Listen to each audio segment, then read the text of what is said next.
Okay, here's the deal. Your forearms suck, and that's why your wrists and elbows hurt. You spend all day on your phone, hand curled into a claw, then you go home and you're spending time on the computer, hand clawed up, and then maybe you train at the gym and you're grabbing a barbell or doing wrist curls and you're just constantly training one side of your forearm. You wouldn't just train your biceps and never your triceps, so why do so many people only train their forearm flexors and not their extensors? Before we get too far into the video, let's go over some simple definitions.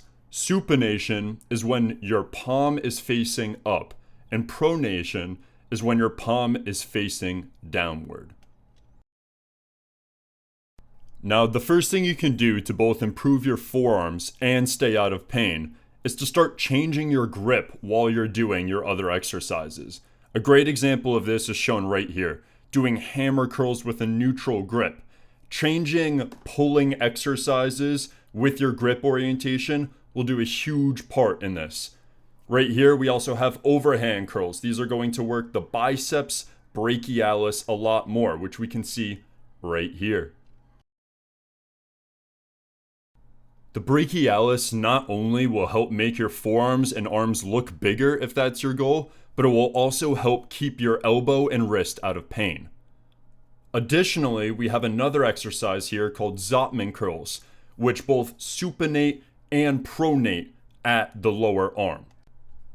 This is done by curling palms up, then rotating and lowering palm facing down. And so this might be one of the reasons why you'll see some people warming up for their upper body days doing movements with light dumbbells like this, where they're isometrically holding their bicep at 90 degrees and rotating their forearm back and forth. Outside of modifying your current training, now I'd like to show you some exercises that you can do independent on your own.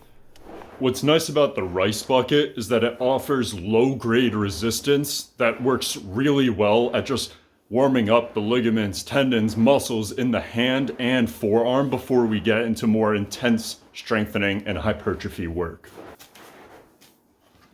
Now, I use this as my general warm-up before my forearm or grip work just to get some blood flow into the area. But if you have your own preferred way of warming up your hands and forearms, feel free to do that too. This is just the way that works best for me.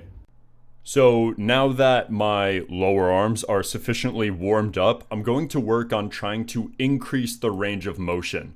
And I'll do that by first stretching my forearm flexors and then applying a light isometric contraction into the floor before then finally leaning forward and firing up those muscles on the backside of my forearm to try and keep that range of motion and sink even deeper into the movement. All right, so now while you're stretching your wrist back in this position, imagining as if this block is the floor, the idea is that you will contract by trying to press your fingertips through to straighten out your hand. Now, of course, the floor is not going to move like this block is. So what you're going to end up doing is building up a very, very strong isometric contraction at your end range of motion.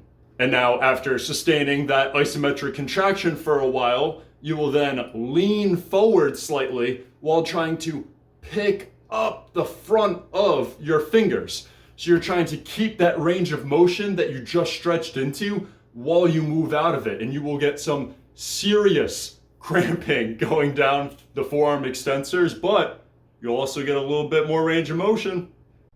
Now we're going to look at ulnar rotations, which is basically pinning your elbow to your side and flipping your hand so that it's either palm up or palm down.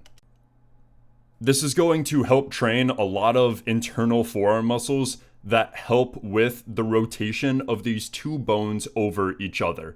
And you can modify this exercise just like I'm showing here by either changing the length of the weight away from your hand or even adding more weight onto that on top. And as you can see, I use a very homemade budget setup. So you don't need anything fancy. You can totally make anything do at home. This is just what I had on hand for the video, and it's pretty much what I've been using for the past couple of months anyway. Another option that I have used before, and I've seen a lot of other people use, is using something like a sledgehammer and just changing your grip away from the blade end of it in order to increase or decrease the intensity of the movement. Here, I'm just literally showing you guys how by searching around my workout area, I managed to find enough things to put together a piece of equipment that really trained this movement well. Now, if we want to tweak the resistance curve of this exercise, a really good example is using the band. And using the band in the way that I'm showing here is going to make the pronation portion of the movement way tougher. And that means when my thumb is turned towards the rest of my body, it is way more difficult to hold than when I was doing the previous version I just showed you before. Now, the chances of someone training their supination and pronation through a Zottman curl or something of the like in the gym is probably 1 out of 10 people. The cool thing about radial ulnar deviations is it's probably about 1 out of 100 people that you'll ever see doing those in a gym.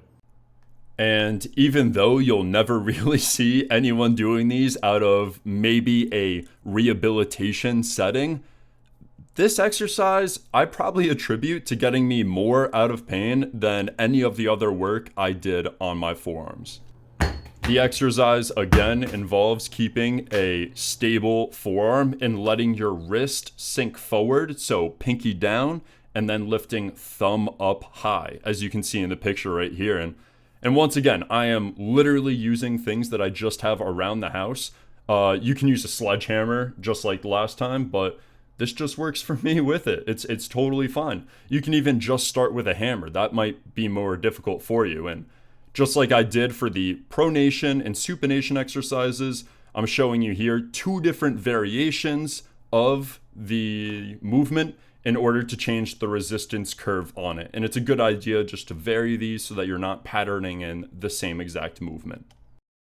Now, there are definitely other ways to train your forearms, and here are a few that I typically use here and there throughout the day, but not in any direct forearm training workout. I kind of just pick these up throughout the day, get a quick pump, and move on doing things. I love wrist curls. I love doing the grippers. I think they're great. Grippers really keep my central nervous system firing with the strength, and doing these wrist curls just give me a awesome forearm pump throughout the day. Now, if you do a lot of gripping, this as hand expanders is actually a great option. And here I'm just showing you using 1 rubber band and then showing you how you can scale the intensity by using 2 rubber bands. And there are actually also specialty bands made for it, which I also have. But I've currently been doing just 100 reps of these a day. I used to do 100 reps a day on my hamstrings, and it worked great for those issues. And so I tried to cross-apply it here, and hey, I'm feeling pretty good. Here you can see me just opening up my hand and how it really opens up that musculature. I don't really think that I have majorly hypertrophied forearms, but they are pretty lean and pretty strong. It's really all in the matter of how you train to get those direct results. These movements can help you whichever your goal is, whether it's rehabilitation, strength, or hypertrophy. So thanks for watching, and hopefully the video helps you figure out how you can maybe create a more well-rounded forearm and wrist training program. Reminder that every Friday I am releasing a new video like this, so stay tuned for the next one. Have a good one.